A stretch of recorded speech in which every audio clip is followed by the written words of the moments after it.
आसिला बड़ खबर आज प्रकाश पाइब मैट्रिक परीक्षा रिजल्ट। चलन देखा संपूर्ण अपडेट कौन रही। ओडिशा माध्यमिक शिक्षा परिषद बीएससी घोषणा करिछि जे 2025 वर्षर मैट्रिक फलाफल आज अर्थात मे 2 तारिख प्रकाश पाइब। एही रिजल्ट अपराह्न 4 कटक स्थित बीएससी मुख्यालय विधिवत भाव प्रकाश कर संध्या 6टा पर छात्र छात्री माने बोर्ड ऑफिशियल वेबसाइट www.bscodisha.ac.in एवं www.odisharesult.nic.in रे समानकर फलाफल देखि परिबे। बीएससी अधिकारी कहवा अनुसार एही वर्ष मैट्रिक परीक्षा रे प्राय 5.5 लाख छात्र छात्री अंशग्रहण करथिले। परीक्षा फेब्रुआरी रु मार्च 2025 मध्य अनुष्ठित होइथिला। कोविड-19 महामारी रो प्रभाव एवं ऑनलाइन शिक्षार आह्वान सत्वे परीक्षा सुचारू रूपे परिचालित होइथिला।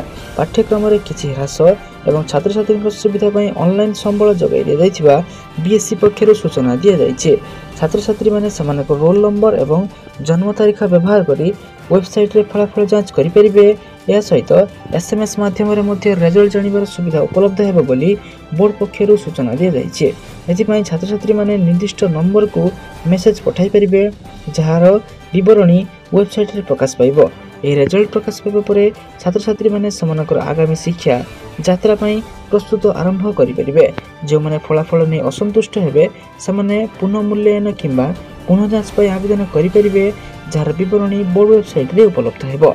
छात्र छात्री एवं अभिभावक मानकु परामर्श दिया जाउछि जे समाने ऑफिशियल वेबसाइट रो ही फलाफल जांच करंतु एवं अन्य कोनोसी अण आधिकारिक उत्स पर निर्भर करंतु नाही।